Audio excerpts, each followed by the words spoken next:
Job లేక ఇబ్బంది పడుతున్నారా? అయితే మెడికల్ కోడింగ్ మీకు మంచి ఆప్షన్. వెంటనే కాల్ చేసి కోర్సులో జాయిన్ అవ్వండి. నమస్తే రమగారు. నమస్తే జయ. రమగారు, సాధారణంగా ఉద్యోగాలు చేసినా, వ్యాపారాలు చేసినా ఏం ఆలోచిస్తామంటే డబ్బు. ఎవరు ఏది చేసినా దానికోసమే కదండి. ఫ్యామిలీకి కొంత టైం ఇవ్వలేకపోతున్నాము. పీక్స్లో ఉన్నప్పుడు నిజంగా ఫ్యామిలీకి టైం ఇవ్వలేకపోతాం. లేదు, ఫ్యామిలీకి ఇస్తున్నాం అనుకోండి, కెరీర్ మీద అంతగా కాన్సన్ట్రేట్ చేయలేకపోతాం. రెండు బ్యాలెన్స్ చేసుకోవాలంటే చాలా కష్టపడాలి. చాలా ఓర్పు నేర్పు ఉండాలి. ఎక్కడికక్కడ దేనికి దాన్ని సరిపెట్టుకుంటూ సరి చేసుకుంటూ ముందుకెళ్ళాలి. అవునా కాదంటారా? కాకపోతే ఏది ఇంపార్టెంట్ అనేది ఎప్పుడు ఆలోచించుకోవాలి. ఒకప్పుడు ఒక సర్టన్ ఏజ్ ఉంటుంది, 30 to 40 పీక్గా ఉంటుంది ప్రతి ఒక్కరికి కూడా, అమ్మాయిలకైనా అబ్బాయిలకైనా. ఉద్యోగం చేస్తున్నా లేకుంటే వ్యాపారం చేస్తున్నా కష్టపడటానికి ఎక్కువ అవకాశం ఉంటుంది, సంపాదించడానికి ఎక్కువ అవకాశం ఉంటుంది. ఇంకొంచెం కష్టపడితే ఇంకొంచెం పెరిగే అవకాశాలు కూడా ఉంటాయి. అదే టైము మనం పెళ్లి చేసుకునే టైం, అంటే ఫ్యామిలీకి కూడా. దీన్ని బ్యాలెన్స్ చేయాలా, దాన్ని బ్యాలెన్స్ చేయాలా, భలే ఇబ్బంది పడిపోతూ ఉంటారండి కెరీర్లో ముందుకెళ్లే వాళ్ళు. ఒక్కోసారి అది క్లిక్ అవుతుంది, ఒకసారి ఇది క్లిక్ అవుతుంది. అవును అవును, అందరికీ ఒకటే క్లిక్ అవుతుందని అసలు చెప్పలేము మనం. అస్సలు చెప్పలేమండి. చెప్పలేము. Family support, సపోర్ట్ దాని మీద కావాలి. కాన్సన్ట్రేట్ చేయి అన్నామా ఇది తన్నేస్తుంది. కెరీరే ఇంపార్టెంట్ అంటే చివరికి లేట్ ఏజ్ లో పెళ్ళిళ్ళు, పిల్లలు, అసలు అవి కూడా లేకపోవటం అప్పుడేమనిపిస్తుంది, కెరీర్ ఉండి ఫ్యామిలీ లైఫ్ లేకపోతే ఉపయోగం ఏంటి అనిపిస్తుంది కదా. ఓ పాత కథ ఉంది దీని మీద. ఇదివరకటి కాలంలో ఇలాంటి కథలు ఉండేవా అని ఆశ్చర్యంగా ఉంటుంది. సరే, కథకి వెళ్లే ముందు మీ ఒపీనియన్ చెప్పండి నాకు. ఎట్లా ప్లాన్ చేసుకోవాలి? బ్యాలెన్స్. నేను చెప్పిందే చెప్తున్నారు రమ్మగారు, మీరు చెప్పండి రమ్మగారు. ఇప్పుడు కాదయ్య, నువ్వు బ్యాలెన్స్ చెప్పి నేను ఏం అక్కర్లేదు అని ఎలా చెప్తాను? నేను కూడా బ్యాలెన్సే కాదు చెప్పాలి. ఇంకేమన్నా టిప్స్ చెప్పండి. టిప్కే ఉంది. మనం ఏంటంటే ఒక ప్రైమ్ టైంలో ఇది ఆ పిల్లల్ని కనాల్సిన వయసు, ఇది దాటితే మీకు ఇబ్బంది అని డాక్టర్ చెప్తే కెరీర్ నాపి పిల్లల్ని కనండి. డాక్టర్లు చెప్తారు 30 లోపల ఫస్ట్ కాన్పు అయిపోవాలి, 40 ఏళ్ళు వచ్చాక రెండో కాన్పు ఓకే, కానీ మొదటి కాన్పు బిఫోర్ 30. అసలు 25కి ముందైతే మరీ మంచిదట జయ. మనం 49 అని అదని ఎంతమంది డాక్టర్లతోటి మాట్లాడుతున్నాం. నేను మాట్లాడాను, మీరు ఎన్నో వీడియోలు చేస్తున్నారు. ప్రతి డాక్టరు చెప్పేది అదే కదా. చదువుకునేటప్పుడు కూడా చాలా మంది డాక్టర్స్, ఇవాళ రేపు నేను కొన్ని కేసులు చూసాను జయ, ఎండి చేస్తున్నారు లేడీస్, రెడ్డి డాక్టర్లు ఎండి చేస్తూ పెళ్ళయింది, పిల్లని కనేసి పిల్లని అమ్మ చేతులు పెట్టి చదువుకుంటున్నారు. తర్వాత ఇబ్బంది అని తర్వాత ఏజ్ పెరిగితే ఇబ్బంది, అందుకని పిల్లల్ని పెంచుకుంటూ చదువుకుంటున్నారు చాలా మంది. సో అట్లా ప్లాన్ చేసుకోవాలి. మగవాళ్ళు ఇప్పుడు 36 వచ్చాక పెళ్లి చేసుకుంటారంటే అప్పటికి నీకు 30 దాటిపోయిన అమ్మాయే దొరుకుతుంది. చిట్టి పిల్లల్ని నీకెవరు కదా. ఇప్పుడు గోల అదే కదా, 2 ఏళ్లే గ్యాప్ ఉండాలి. అబ్బాయికి 36 అయితే అమ్మాయికి 34 అంటే సంతాన సాఫల్యం ఎంత వెనక్కిపోయినట్టు. అది ఆలోచించాలా వద్దా? పెళ్లికి ఆలోచించాలిగా. అందుకని 36 కాదు నాయన, 30 లోపలే మగపిల్లలు పెళ్లిళ్ళు చేసుకునేందుకు ప్లాన్ చేసుకుని, అంతగా అవసరమైతే ఉద్యోగం చేసే అమ్మాయి, మనలోనే ఉద్యోగం ఉన్న అమ్మాయి, టైం కొంచెం ఫిక్స్డ్ టైమింగ్స్ కాకుండా కొంచెం ఫ్లెక్సిబుల్గా ఉండే ఉద్యోగం ఉన్న అమ్మాయి, అలా చూసుకోవాలి. ఇక ఇవాళ రేపు కొంతమంది ఏం చేస్తున్నారంటే అమ్మాయి కూడా చాలా సూపర్ ఎడ్యుకేషన్ ఉండాలనుకుంటారు. సూపర్ ఎడ్యుకేషన్ ఉన్నాక అది ఇంట్లో కూర్చుంటుంది అమ్మడు. ఉద్యోగం కోసమే కదా పాపం కష్టపడేది. కెరీర్ కావాలనుకుంటారు కదా, ఇంత చదువుకుని ఏదో బిల్డప్ చేయాలనుకుంటారు, ప్రూవ్ చేసుకోవాలనుకుంటారు. అప్పుడు పిల్లల్ని గాను అని వాళ్ళని బలవంత పెట్టలేం కదా మనం. కొంచెం ఆలోచించుకుని బ్యాలెన్స్, పట్టు విడుపుతోటి చేయాలి. నీ బ్యాలెన్స్ అన్న నేను పట్టు విడుపు ఉండాలి గ్యారంటీగా. ఉంటే అప్పుడు కూడా ఇది కూడా ప్లానింగ్ ఎప్పుడు ఒకళ్ళతోటి కాదు కదా జయ. ఫ్యామిలీ ప్లానింగ్ అంటే ఇద్దరు, వీళ్ళు ప్లస్లు మైనస్లు ఆలోచించుకోవాలి. ఒకసారి ఎక్కాలి, ఒకసారి దిగాలి. కొంతమంది పెళ్ళిళ్ళు చేసుకుంటున్నారా చూడు, మనం కథ చెప్పకుండా నేను నీకు లెంగ్దీ మ్యాటర్ చెప్తున్నా. పిల్లల్ని కంటం పట్ల ఇద్దరికి ఒక రకమైన అభిప్రాయం ఉండటల. మగవాళ్ళు పిల్లలు వద్దనుకుంటారు, లేదా అమ్మాయిలే పిల్లలు నా వల్ల కాదు, ఎవరైనా తెచ్చుకుని పెంచుకుంటాను అంతే తప్పిస్తే నేను కన్ను, ప్రెగ్నెన్సీ భయం, పెంచలేను, నేను ఇప్పుడే కాదు, నేను పిల్లల కోసం రెడీగా లేను, ఇలాంటివి చెప్తారు. పెళ్లికి ముందే ఇది మాట్లాడుకుంటే మంచిది. మాట్లాడుకునే మ్యాటర్స్ లో కిడ్స్ మ్యాటర్ కూడా మనం మాట్లాడుకోవాలి. ఎక్కడికి వెళ్ళిపోయాం రమ్మగారు. మరి ఏం చేస్తాను జయ, పెళ్లి అంటేనే నెక్స్ట్ జనరేషన్ కదా, దాన్నే వద్దనుకుంటే ఇంకేముంది. పెళ్లి ఇక పెళ్ళి ఎందుకు? అంత ఘోరంగా Parent-ఆ? ఉన్నామా రమ్మగారు? ఉన్నామమ్మా, ఉన్నాం, అలాగే ఉన్నాం. అవి వింటుంటే ఇప్పుడు నేను అంతా విని విని విని తలకాయ వాచిపోయి ఫిల్టర్ చేసి 2 వాక్యాలు చెప్తే నువ్వు అలా కంగారు ఆ, పడుతున్నావు. అవన్నీ ఆశ్చర్యపోతున్నా విన్న వాళ్ళ నేను. పరిస్థితి ఏంటి? నిజంగా నేను ఆశ్చర్యపోతున్నాను రమ్మగారు. పిల్లలు వద్దు అనుకొని పెళ్లి చేసుకుంటాము అనుకునే వాళ్ళు ఉన్నారా? ఏం పర్వాలేదు, ఏం పర్వాలేదు, ఓ మై గాడ్. ఏం పర్వాలేదు. వాళ్ళు కూడా వచ్చేసారు చైనాలులాగా 1 or noneలోకి వచ్చారు. పుడితే ఒకటి పుడుతుంది, లేకపోతే పోతుంది, పోని హాయిగా ఉంటాం. కెరీర్ నిజంగా నేను చూసి చెప్తున్నా కదా. అదే మీరు ఎన్ని కేసెస్ చూస్తా ఉన్నారు? ఇప్పుడు మనకి పే చేసే కేసులు చాలా తక్కువ చేయ, అవును, చాలా తక్కువ. అవును. నేను మాట్లాడే కేసులు చాలా చాలా ఎక్కువ. చాలా ఎక్కువ కదా. చాలా ఎక్కువ. ఈ మాట్లాడే కేసులు వింటుంటే వింతగా ఉంటుంది. అవును, అవును. ఇంత విచిత్రం విడ్డూరం ఇలాగా వినిపిస్తూ ఉంటాయి. ఈ సరే, కథలోకి ఇంతకీ కథలోకి వెళ్దాం. పూర్వమట గిరికూటం అనే ఒక పెద్ద నగరానికి క్షేమేంద్రుడు అనే ఒక రాజుగారు ఉండేవారట. క్షేమేంద్రుడు. ఎంత బాగుంది కదా పేరు. 3 అబ్బాయిలట ఆయనకి. నందుడు, సునందుడు, ఆనందుడు. ఈ 3 అబ్బాయిలు ఉన్నారు. వీళ్ళు కొంచెం లేట్ ఇష్యూ, పిల్లలు లేటుగా పుట్టారు. ఆయన పెద్దవాడైపోయాడు క్షేమేంద్రుడు. అయితే అనుకోకుండా ఆయన ఒకసారి మరణించేశాడు. సడన్గా పోయాడు ఆయన. పోయేసరికల్లా పిల్లల్లో ఎవ్వరికి యవరాజ్య పట్టాభిషేకాలు అవి చేయలే. ఉంటామనుకుంటాం కదా జయ, మనం పోతామని ఎవరు అనుకుంటారు? పొరపాటును కూడా అలాంటి ఊహలు రావు. అయితే సైన్యాధిపతి చాలా గట్టివాడు. అతను రాజ్యాన్ని సంభాళించాడు. సంభాళిస్తే కొంతకాలం నడుస్తుంది. 3 అబ్బాయిల్లో పెద్దవాడైన సునందుడిని రాజుని చెయ్యాలి. కానీ అతను అట్లా చేయలే. వీళ్ళ పట్ల చాలా క్రౌర్యంగా వ్యవహరించేవాడు. వీళ్ళ చేతికి రాజ్యం పోనివ్వకుండా ఉండే ధోరణి అతనిలో కనపడడం మొదలుపెట్టింది. వీళ్ళకి అన్నీ కచ్చేసాడు. విసిగిపోయారు వాళ్ళు, పారిపోయారు. ఒకరోజు ఈ రాజ్యం మాది, మేము ఇది చేసుకుందామని క్లెయిమ్ చేయడానికి అక్కడ ఏ ఆసరా వాళ్ళకి లేకపోయింది. 3 పారిపోయారా? 3 కలిసి వెళ్ళిపోయారు. వాళ్ళకి అక్కడ క్లెయిమ్ చేయడానికి వేరే ఆసరా ఏం లేదు. మంత్రులు సైన్యాధిపతి వైపే ఉన్నారు, ప్రజలు సైన్యాధిపతి, అధికారులందరూ సైన్యాధిపతి చెప్పిన మాటే వింటారు. మీకు తెలియదు అంటారు వీళ్ళని. ఇది మాది వీళ్ళని అని వీళ్ళన్నా, వీళ్ళని రాజు చేయమని రాజులను చెయ్యి, ఈ పిల్లాడిని రాజుని చెయ్యి, మిగిలిన వాళ్ళిద్దరిని యువరాజులను చెయ్యి అని చెప్పగలిగే సత్తా ఉన్నవాడు ఎవడు లేరు అక్కడ. అందరినీ ఆయన గట్టిగా బిగించేశాడు సైన్యాధిపతి. ఇక అతని చేతిలోకి వెళ్ళిపోయింది. ఇంకేం చేస్తారు? 3 కలిసి ఇక మనం ఇక్కడ ఉండద్దు, ఇక్కడ మనకి ఫ్రీడము లేదు, వేరే ఎక్కడికైనా వెళ్ళి ఆలోచించుకుందాం అసలు ఏం చెయ్యాలో అని 3 కలిసి పారిపోయారు. ఓకే. పారిపోయి నగర శివార్లు దాటేశారు. దాన్ని ఆనుకుని అవతలకి చాలా పెద్ద పెద్ద అడవులు ఉన్నాయట. అడవుల చివరికి వెళ్ళిపోయారు.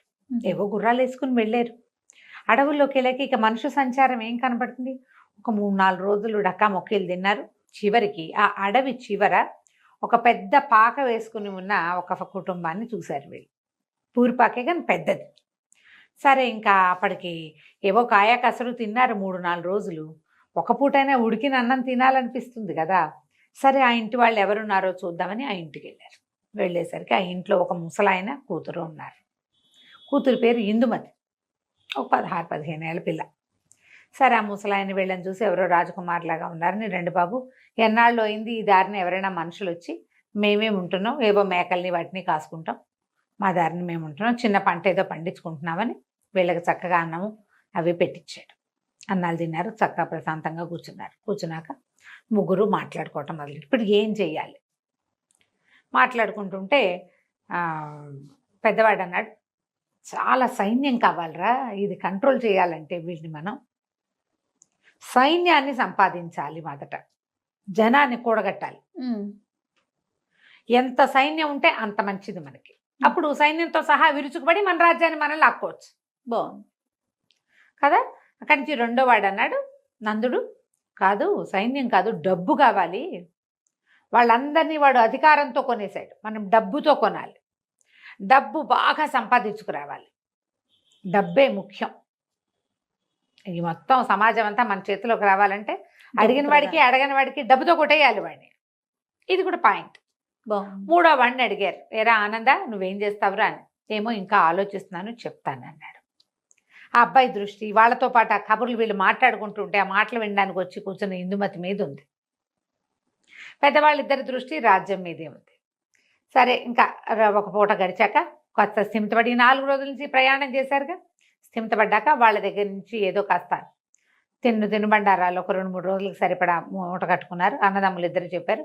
ఒకళ్ళు ఈశాన్యానికి, ఇంకోళ్ళు వాయవ్యానికి బయలుదేరారు. మేమిద్దరం చెరో వైపుకి వెళ్తాం. ఒకళ్ళు డబ్బులు సంపాదించుకొస్తామన్నారు, ఇంకొకళ్ళు సైన్యం తెచ్చుకుంటా ఉన్నారు. ఆనందుడు అన్నాడు, సరే మీ ఇద్దరు బయలుదేరండి, నేను ఆలోచించుకుని నా దారి నేను బయలుదేరుతాను అంటే ఆనందుడి గుర్రం ఇక్కడే ఉండిపోయింది.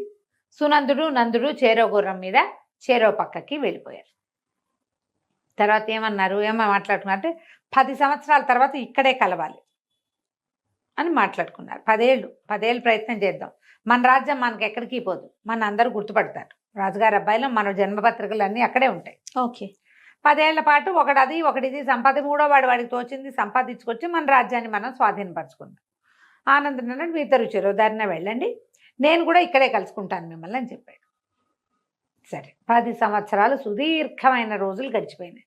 10 సంవత్సరాలు అంటే 3650 రోజులు గడవాలి, అంతే కదా సంవత్సరానికి. ఏడాదికి 365, 10 అంటే ఇంటూ 10 వేసి ఆ సున్నా దీని పక్కన చేస్తుంది కదా. 3650 రోజులు వెళ్ళిపోయారు. 10 ఏళ్ల తర్వాత ఒక రోజున పెద్ద సైన్యం, కనీసం ఒక 25,000 మంది ఉంటారు సైన్యం ఆ గుడిసె వైపుకి నడిచొచ్చింది. ఇంకో పక్క నుంచి గాడిదలు, కంచరగాడిదలు, గుర్రాలు, లొట్టిపిట్టలతోటి ఇంకొక పెద్ద వ్యాపారస్తుల బిడారు ఇంకొక పక్క నుంచి నడిచొచ్చింది. ఈ సైనికులతో వచ్చిన వాడు ఒకడు ఆజానుబాహు, కణతల దగ్గర అక్కడ నెరిసి ఉంది, గడ్డను నెరిసిపోయింది, కానీ మంచి బలశాలి ఆజానుబాహుగా ఉన్నవాడు ఒకడు. ఈ రెండో గుంపుతో బేహారీలతోటి వ్యాపారస్తుల సమూహంతో వచ్చినవాడు ఇంత బొజ్జ, స్థూలకాయం, తలకాయ నెరిసిపోయి ఉన్నవాడు రెండోవాడు. వాళ్ళిద్దరూ కలుసుకున్నారు. ఒరే నందా సునంద అని మాట్లాడుకున్నారు. ఆనందుడు ఏమయ్యాడో అంటే వాళ్ళ ఒక గుడిసె ముందు ఆగారు కదా, ఆ గుడిసె ఇది వరకు చిన్న గుడిసెగా ఉండేది, ఇప్పుడు చుట్టూతా ఇంకా 3-4 శాలలు లాంటివి వెలిసినాయి, చుట్టూతా తోట వచ్చింది, ఇద్దరు అంతంత పిల్లలు అక్కడ ఆడుకుంటున్నారు. ఇందుమతి ఇది వరకు వాళ్ళు చూశారు కదా, ఆ అమ్మాయి ఒక చంకలో ఉన్న పిల్లవాడితోటి గుమ్మం దగ్గర నిలబడింది. వీళ్ళు ఏదో డెవలప్ అయ్యారనుకున్నారు. ఆ ఇంటి వెనక నుంచి ఆనందుడు నడిచొచ్చాడు ముందుకి. ఆశ్చర్యపోయారు వాళ్ళు. ఏమిట్రా నువ్వు ఇక్కడే ఉన్నావా, ఇదే నువ్వేం చేసావు అని మాట్లాడుకున్నాక పెద్దవాడు ఏం చెప్పాడంటే 25,000 మంది సైన్యాన్ని కూర్చుకొచ్చాను నేను, మనం ఉత్తరాలు రాస్తే 5వ రోజుకి ఇంకో 25,000 మంది సిద్ధంగా ఉంటారు, ఈ సైన్యం అంతా మంది, దీంతో విరుచుకు పడిపోవటమే వాడి మీద అనగానే రెండో వాడు చెప్పాడు 25 లక్షల దినారాలు కూడబెట్టాను నేను. చాలా పెద్ద సొమ్ము కదా 25 లక్షలు. మరి మొత్తం వీటి మీద ఉన్న సరుకంతా మందే, మన వ్యాపారం నడుస్తూనే ఉంది. ఇవాళ మన దగ్గర 25 లక్షలు ఉంది, ఊరు మీద 2-3 కోట్లు ఉన్నాయి వ్యాపారంలో. ఎంత డబ్బు కావాలంటే అంత డబ్బు ఉత్తరం రాస్తే వచ్చేస్తుంది 10వ రోజు కల్లా. నీ సైన్యాన్ని కూడా ఈ డబ్బులతోటి కొనేయగలను నేను అన్నాడు. పదండి విరుచుకు పడదామన్నారు. ఆనందుడు ఏం చేశాడు, అక్కడే ఉండి ఇందుమతిని పెళ్లి చేసుకుని 3 పిల్లల్ని కన్నాడు. ఆ తోట దొడ్డి అది విశాలంగా చేసుకున్నాడు, అడవంతా స్వాధీనంలో ఉంది. అప్పుడు ఆనందుడు ఏం చెప్పాడంటే, అంత కంగారేం లేదు, మీరిద్దరూ వెళ్ళిపోయినటువంటి 3-4 సంవత్సరాలకి గిరిపురం అది ఉంది కదా, అక్కడి నుంచి మనకు ఉత్తరం వచ్చింది, సైన్యాధిపతి మరణించాడని, రాజ్యం అరాచకంగా ఉందని, వచ్చి స్వాధీనపరచుకోమని రాశారు. రాస్తే నేను మళ్ళీ ఉత్తరం పంపించాను, మధ్యలో వెళ్ళి చూసొస్తున్నాను, నా భార్య పిల్లలు ఇక్కడే ఉన్నారు, మీకోసం నేను ఇక్కడ ఉన్నాను, మీరు వచ్చాక 3 వెళ్తే 3 పనులు సంభాళించుకోవచ్చు. పెద్దవాడు రాజు అవుతాడు, రెండోవాడు సైన్యాధిపతి అవుతాడు, మూడోవాడు మంత్రి అవుతాడు